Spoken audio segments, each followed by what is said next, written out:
Hey everyone, welcome to episode 3 of The Grind. I couldn't be more excited to have our next guest on the show. He had a really unique childhood before going on to Harvard Law, after which he pivoted into business, ended up leading one of the most iconic companies in the world. Since then, he's joined the boards and helped govern some of the most interesting organizations, really diverse group of organizations from the NCAA to Harvard to Bloomberg Philanthropies to Airbnb, Facebook, IBM, Berkshire Hathaway. It's like an unbelievable resume, unbelievable list of groups that he helps lead. I got to meet him about a few years ago, and since then we've developed a great relationship. He's been super helpful to me. I've learned a lot from him, and I think you all will too. If you haven't guessed already, his name's Ken Chenault. So for me, one of the things that I really believe strongly is we don't decide when we get born. And there's the luck of the draw. The luck of the draw for me was I was literally born 3 years before Brown v. Board of Education. Yeah. It wouldn't have mattered, Tade, how good I was, how competent I was. Yep. There's no way that I would have succeeded without that beginning of Brown v. Board of Education. Yep. And the civil rights movement. Yep. So from a childhood standpoint, it's a tale of not just 2 cities, but 3 or 4 cities. One is a very happy childhood until I was around 8 years old. My father, who was an incredible and is an incredible role model, finished number 1 in his class at Howard Dental School, got the highest score ever at that time, taking the dental board exam. So Morehouse to Howard. Morehouse to Howard. Was just someone very involved in the issues in the community, involved in the civil rights movement, had a nervous breakdown. And at that time, the stigma and the issues, it was very, very challenging and not something you talked about. So you can imagine as a young child, I never talked about it with my friends. He recovered after a few years, but that was a really challenging time because it had a real impact on the family, a real impact on me and my siblings. But, it's the old story that those types of challenges can make you stronger. Yeah. One of the things that I think has helped me in business and life is that I'm a very resilient person. And that I think is just some of the challenges that I've had. So I was a very, to put it mildly, uneven student. I love to read. I was a pretty good test taker, but I just didn't focus on things that I didn't really enjoy or I wasn't interested in. And so I might get an A in mathematics and a D in Latin. And it was pretty frustrating for my parents who were very focused on education.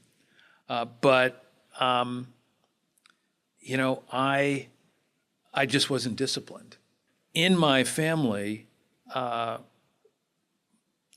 of the things, dinner was a really important time. And dinner was when our parents would engage us in conversation. We'd talk about current events. We'd obviously talk about what was happening in the civil rights movement.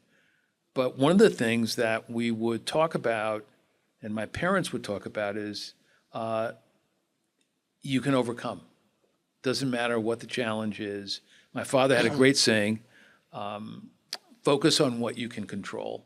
Yep. And the one thing you can control is your performance. So whenever I would complain or make excuses, he would say, hey, you control your performance. Yeah. But at the same time, he clearly admitted and identified, here's where prejudice is. You can't accept that. But his view was you can't use that as an excuse. Right. That's super powerful. You know, this focus on what you can control. What was the dynamic in terms of your parents' clear establishing of expectations for you and your siblings? Was it more of a pressure that they put on you all, or was it we believe that you all can do great things and we expect you to reach your potential? Which It's a combination of both. combination of It was both? a combination of both. And you can imagine, you know, I had a sister who was a good student. My older brother was a good student. My younger brother was a good student. And Ken was not. Okay. So fortunately, I had a few teachers who recognized my potential. You know, one of the things that I remember is I got a report card. It was not a very good report card. And the teacher wrote in the margin, Ken is very bright. He is totally undisciplined, and he is really frustrating. Really frustrating. Yeah. So, you know, and I sometimes would act up in class, not, you know, in a major way, but I would tell jokes or I would do this. And so it was, it took me a while. And the turning point, and I think this is important, Tade, is I always had aspirations. I didn't know much about business, so I didn't have an aspiration to be successful in business. But I had aspirations that I would go into politics at some point. And even though I wasn't performing as a student, that didn't stop me. Sure. And I think that's really important that I had real aspirations. Wow. Yeah. I had doubts, clearly. Yeah. But I had aspirations, and I think that's really important. Yeah. I mean, that makes a lot of sense. And obviously, growing up during the civil rights era, you know, was that a big part of why politics was? Yeah, it was a goal? big part. I mean, I thought I would be a civil rights leader maybe, or I'd go into politics. And, you know, and I had, you know, there were some moments. I remember my father took us to see Martin Luther King. And he was speaking in the neighboring town. Oh, wow. And that was an incredible experience.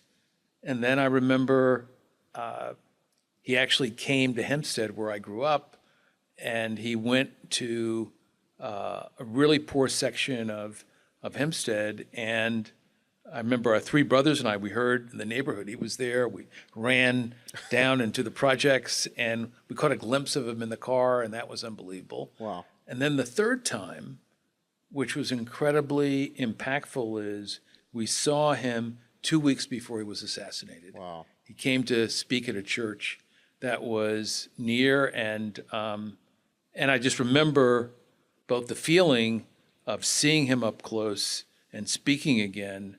And I was a junior in high school. Wow. One of the things I talk about and really feel is I grew up the height of the civil rights movement, Black Power movement, the Vietnam protests.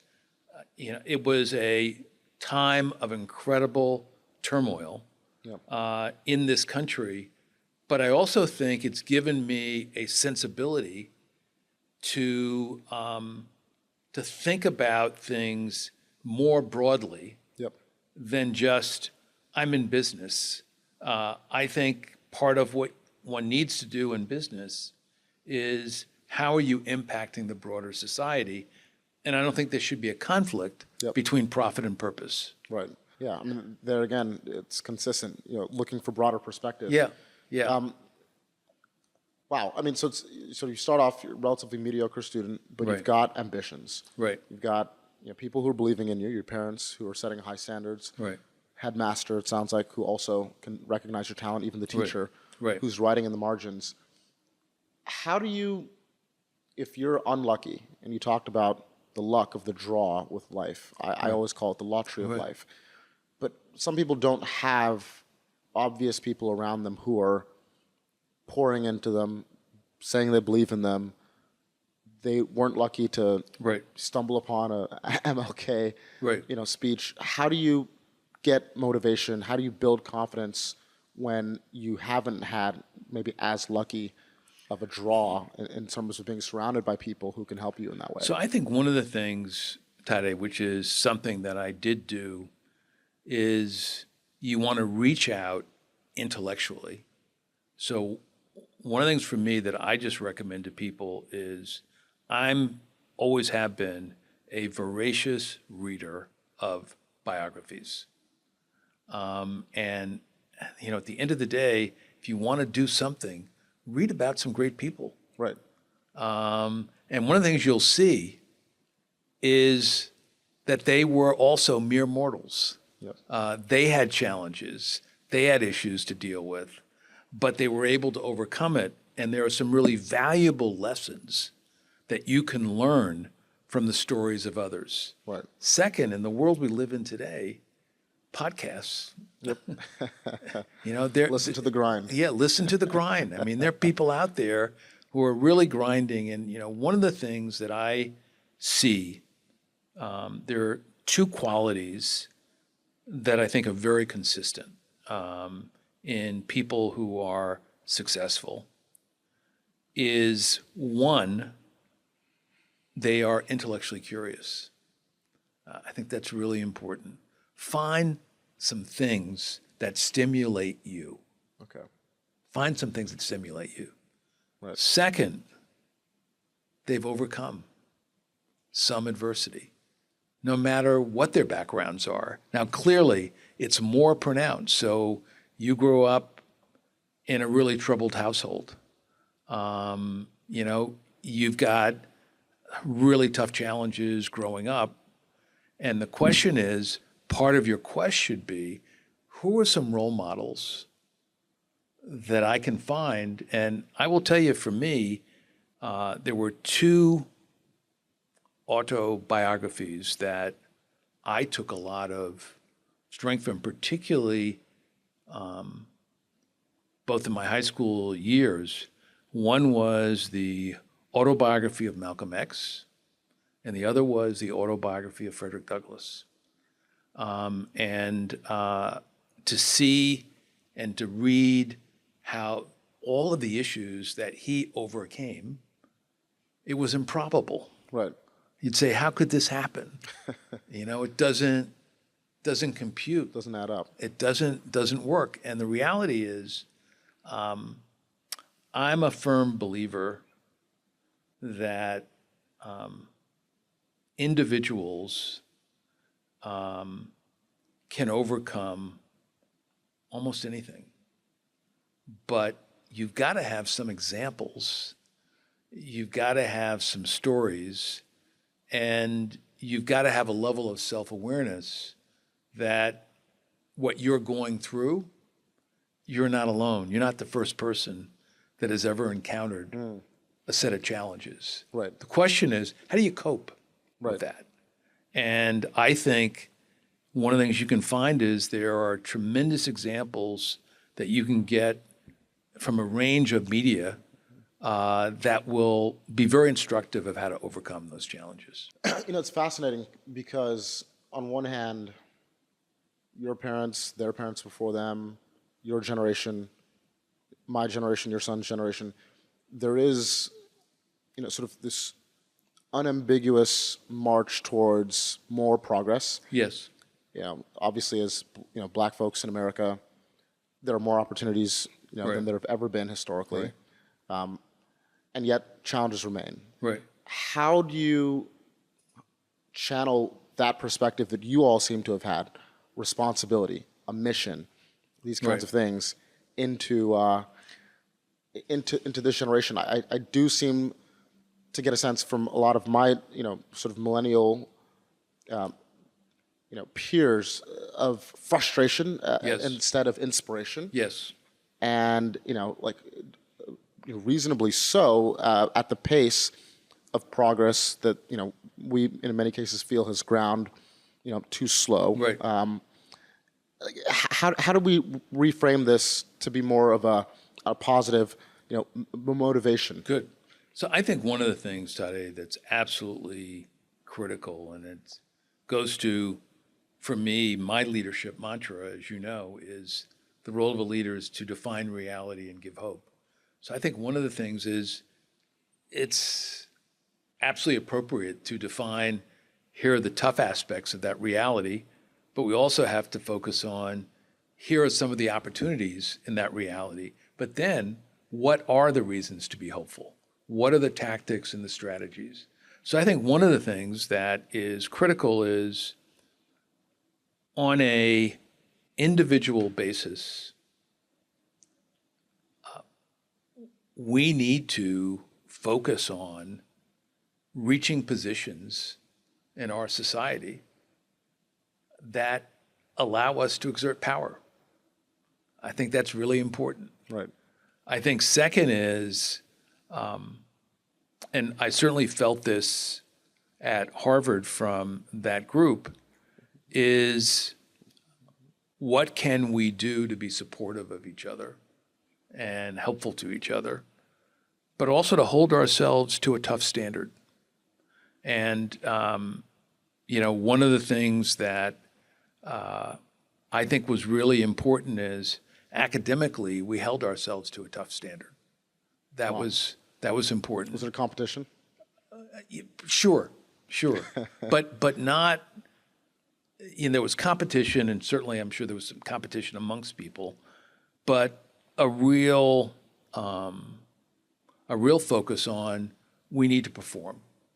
And so one of the things I think that is critical is we actually have more power than we think. The reality is, since I've been in business, the reality is it was in the 80s.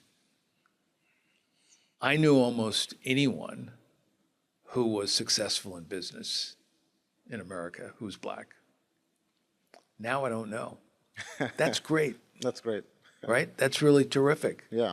And so that means that they're touch points. And how do we use those touch points? I think that there are a number of things. I had this conversation similarly with Vernon Jordan, and I said, Vernon, I think I was maybe a vice president at the company at the time, and I said, I'm just trying to figure out what I can do more in the community. And Vernon said, I tell you what you can do in the community is if you stay here, you should try to be CEO of the company. He said that can make a far greater difference if, in fact, you still have that objective in mind. But the reality is we have to compartmentalize. Right. And we have to understand there are different roles that each of us needs to play. And one of the things that is really important is we need more educators and we need more people in business. Yep. And I think part of what we can do with each other, we can do with this next generation, is open up the aperture of opportunity. Right. My father would tell the story.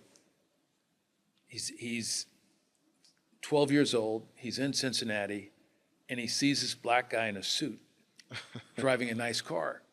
And the guy stops, and my father goes over to him and introduces, what do you do? The guy said, I'm a dentist. And my father decided, I'm going to be a dentist. Wow. And he said, look, and he ended up loving that profession. But the reality is, he said, my aperture was minuscule. Right. You can have a broader aperture. And that's, I think, really important is what's the scope of opportunities that we have dealing with some of the challenges. They're real. Yep. But one of the things that I've always said, Tade, is if we feel that there's prejudice out there, does that mean you work less or you work harder? Right. So I've never gotten, this view of, we got to deal with the prejudice, but that means that we're going to have to work harder. Is that fair? No. No. That's the reality. But that's the reality. Yeah. And so part of that is we got to recognize that, and we got to push forward. A mutual friend of ours, Joe Lonsdale, actually, I think was one of the first investors in the long-term stock exchange, trying to address this challenge. Right. It seems, we still haven't quite cracked the nut of how do we get all of our CEOs to think this, sort of long-term orientation. But, you've obviously had, you talk about Warren Buffett, you've been on the board of Meta, with Zuckerberg, Procter & Gamble, Harvard, NCAA. Airbnb. Who I think Brian Chesky is a terrific CEO. I mean, it's like unbelievable. I don't think I could find someone with a sort of better resume in terms of mentoring some of the best CEOs on the planet. What are some of the things that are sort of unobvious that are commonalities between all of them? I would say, number one, incredibly ambitious. Number two, though, even before the number one that I gave, which is sort of a predicate, they thought really big. They were almost unconstrained by reason. I want to have my team hear this. Leone and some of the other people on the team. Unconstrained by reason. By reason. I mean, at the end of the day, you've got to, if you're a contrarian, if you're a creative thinker, you're thinking of ideas that haven't been done before. Right. And, I always tell people, if you look at the Apple phone, it's almost unimaginable. Right. Right. And so there are so many things in business, examples like that. I would say that their worth ethic, just driven. The best ones are very customer-centric and customer-driven. So I see some who are more focused on product. I don't like the term users because it just doesn't connote a customer-centric attitude. Sure. But the best ones are very customer-centric. Are there negative traits that you think are commonalities between some of the best leaders that help them? Negative maybe in their personal lives, but positive for being a leader? Yeah. Look, I think at the end of the day, for all of us, our strengths become our weaknesses over time. And one of the things that I've seen in some of the best people, and the point I would make is, you and I have talked about this in the past, it's really hard to build an enduring company, and it's even harder to be an enduring leader. And to do that, you need some strong people around you. You need to encourage what I call constructive confrontation, and I'm very intentional about that term because you should confront, it should be constructive, it should be civil, obviously, but you need that confrontation. You need people to challenge you, to disagree with you, as we started off the conversation, giving you different perspectives. Right. And the best leaders doesn't mean they always like it, but what's important is they deal with it and they encourage it. Right. I think that's really important. What I would say is I think that I've seen some really incredibly intelligent, capable people fail because they're not self-aware. They don't understand the impact, the negative impact that sometimes their behavior can have on an organization. And then they flame out at some point. And I think the best leaders are incredibly self-aware and have a really good balance of emotional intelligence with IQ. You need both at a high level. The person I actually worked with, the most with different perspectives, I worked with Mitt Romney. Mitt Romney. Yes, I worked with Mitt Romney. Okay. Who was a really what was he like to work terrific with? consultant. Okay. He founded Bain Capital, which Right. is one of the largest private equity firms. I did a lot of work with Mitt Okay. and several other partners, but Mitt I probably worked with the most. Wow. And it's the reality is that part of what I thought about with Mitt, and goes back in history, and it's changed. At the time I started working with Mitt in the Mormon Church, blacks could not become priests. Wow. Fortunately, a year later, that changed. But I was sort of saying to myself, What are you doing? am I going to get a fair shot Right.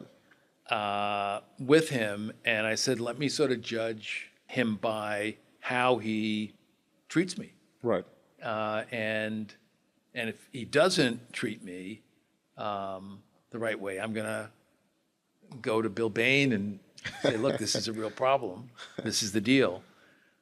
But he really treated me very well and was very supportive. I then read up on Mitt's family, and what I found was that his mother and his father, when he was in Congress, voted for the 1964 Civil Rights Act. Wow. And was vocal about it. So it's an interesting, you can imagine, I'm sort of saying to myself, when I get this assignment, you're going to be working for him. Right. I said, geez, I don't know how that's going to work. Wrapping up here, obviously a lot of our students are already embodying some of the principles of the grind that we've been Yes. talking about there, trying to broaden their perspective. That's one of the things we do at campus. Our job is to help them broaden their aperture of what's possible. They're surrounding themselves with people who are similarly going through these kinds of challenges, peers who can help them feel not alone. And yet there's, there feels like there's even more change in the world now than there was at, even at the dawn of the internet with AI. How do you think through, if you were a CEO today, how are you thinking through AI, through the skills that people need to have to compete and be effective in this new world? Would this be an exciting time for you to be CEO of American Express, or a time of like, these are dark clouds, who knows what's coming? It would be an incredibly exciting time for me. I think, Tade, I'm a great believer that you should embrace change. And I think AI is the most transformative technology since the internet. I would argue that I think it has the potential to be more transformative. Wow. And I think one of the important things I would say to anybody, and certainly the campus students, is you want to learn about AI. You want to learn about how to use it. This is not something that you should run away from. You want to run towards. And one of the things that I think is really important, that I am a believer in, is the importance of judgment. And I think AI can do a number of things on judgment, but I do think that the moral clarity that humans can have is important. I think the passion and the energy is hard to replicate. And part of what we need to understand is, I believe AI can augment. Now, I do think there are problems, certainly as we've seen in social media. There needs to be a high level of responsibility and a quest to understand the intentional and unintentional consequences of AI. Right. That's something I think we all have a responsibility to do. But if I were a college student, I would say this is an incredibly exciting time. And I go back to what we had talked about earlier. This is a chance that, in fact, any issues that you've had, you can wipe the slate clean. Yep. And you can say, I'm going to put out a record that demonstrates a level of achievement and a level of success and I'm going to embrace AI. I'm not going to run away from it. I'm going to run towards it. Yeah, I'll finalize and wrap up with this last question. One piece of advice to, 20, 25-year-old, Ken finishing law school, getting started. If you can give one piece of advice to him, what would it be? I'll give 2 or 3 pieces of advice. If I go back and to the 25-year-old Ken, I would say be even quicker to embrace new things. Even though I think I moved, in retrospect, boy, there is far more that I could have done to embrace new things. Wow. I sort of let things happen, and that was fortunate rather than drive it. Sure. So that would be one. I think 2, as I said, be intellectually curious. And third for me, Tade, that I would say at 25, which I'd started on that journey, but it really didn't crystallize till I was in my mid-30s, is focus on what your core beliefs and values. And, I'll end with, I'm a real believer, as I said, brands are a cluster of values, rational and emotional. What are you doing to develop your personal brand? What do you want your brand to be is so important. And I think in the world we live in today, all of us should be on a mission to be clear about values and beliefs, because character matters. Competence matters, but we got to have both.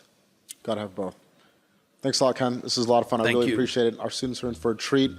And, I'm obviously excited to keep having more ways to tell your story. You've got so many great stories. Well, we only thank got to get to a few, but Well, I appreciate I'll it. just end with a quote from Winston Churchill, Okay. which is never, ever, ever give up. I love it. Thanks, Ken. All right.